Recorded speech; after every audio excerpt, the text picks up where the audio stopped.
ये जरूर है कि जहाँ तक सरकारी नौकरी का सवाल है तो 4.5 लाख सरकारी नौकरी दी गई, संविदा के आधार पर जिस तरीके से नौकरियां दी गई, ये एक बड़ा काम किया गया और इसको और आगे बढ़ाने की जरूरत है। नहीं, संविदा तो अपने में कोड है भैया संजीव बाबू, संविदा तो अपने में कोड है, लेकिन हम मुश्किल है जब से हम लोगों ने आंख खोली तब से संविदा सुन रहे। यानी कि हर दल की सरकार आ गई, संविदा से ऐसी मोहब्बत हुई कि संविदा के अलावा कहीं सोचे ही नहीं। संविदा का मतलब जघन्य किस्म का शोषण, लिख लो मेरी बात, उसमें सब दोषी हो, सपा बसपा भाजपा कांग्रेस सब। ये संविदा का खेल है भैया। देखिए क्या एजेंसी, होता है एक संजय बाबू ले लो, एक सेकंड रुक जाओ।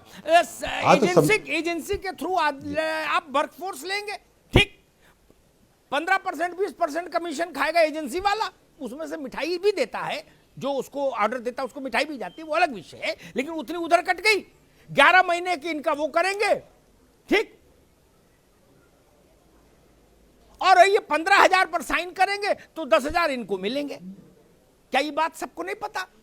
ये कोई गुप्त बात बता रहा हूं क्या भैया? और ये आज नहीं, ये अनवरत सिलसिला चल रहा पूरे देश भर में, अति हो गई। और बिजली का एक उदाहरण देता हूं, मैं तो एक ही चावल निकाल के रख दूंगा सामने, उस पर भी चिंतन करो। बिजली विभाग में जो परमानेंट है वो लाइन पर नहीं जाता, वो खंबे पे नहीं चढ़ता, ठीक। खंबे पे कौन चढ़ता है? गुड्डू पप्पू बबलू जो संविदा पर है, ठेकेदार के आदमी है। जब वो खंबे से नीचे गिर पड़ते हैं काल का ग्रास बन के, तो उनके प्रति किसी की जिम्मेदारी नहीं होती ना, क्योंकि सरकार के अकाउंट में तो लिखा है SS man power supply company. Guddu Pappu Bablu कौन है? क्या टपक गए तो ठीक, बच गए तो ठीक। संविदा ये कर रही है मित्र। इसलिए संजीव भाई, इस पर सब लोगों को राय बनानी चाहिए कि संविदा का कोड़ खत्म हो। शिवम, संविदा की क्या स्थिति है भैया, जरा एक लाइन में बताइए। सर, संविदा में सिर्फ और सिर्फ शोषण होता है सर, वेतन भी सही समय पे नहीं मिलता है सर।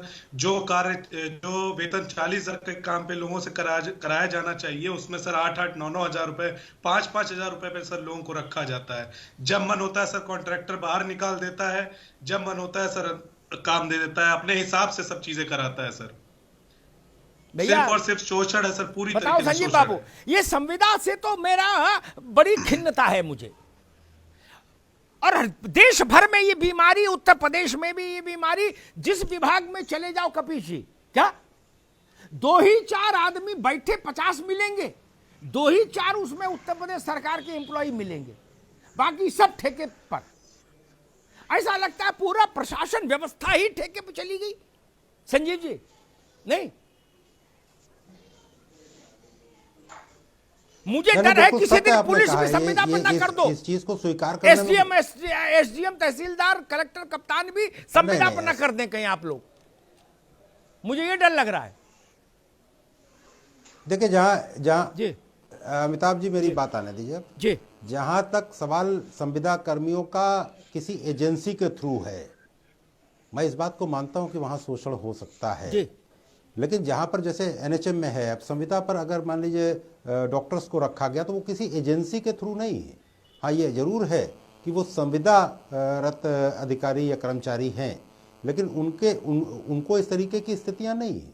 वो अलग बात है कि संविदा के पर बीच में मेरी बात हो रही थी, पार्टी में भी बात हो रही थी और सरकार के भी कुछ महत्वपूर्ण लोगों से बातचीत हो रही थी, और ये एक बात आ रही थी कि संविदा कर्मियों के लिए कुछ ऐसा किया जाए जिससे कि उनको भी परमानेंट टाइप का किया जाए।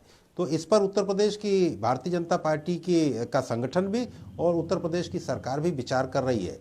मुझे लगता है कि ये बजट तो आने ही वाला है, बजट तो देश का आएगा, लेकिन उसके बाद उत्तर प्रदेश की सरकार 10 मार्च के बाद जब योगी जी की फिर से सरकार बनेगी तो निश्चित रूप से इसमें कुछ ना कुछ, मैं आपकी बात जो होती है वो निश्चित रूप से बहुत ही सत्यता वाली होती है, और मैं इस बात को रखूंगा जरूर उत्तर प्रदेश सरकार। बहुत बहुत आभार आपका।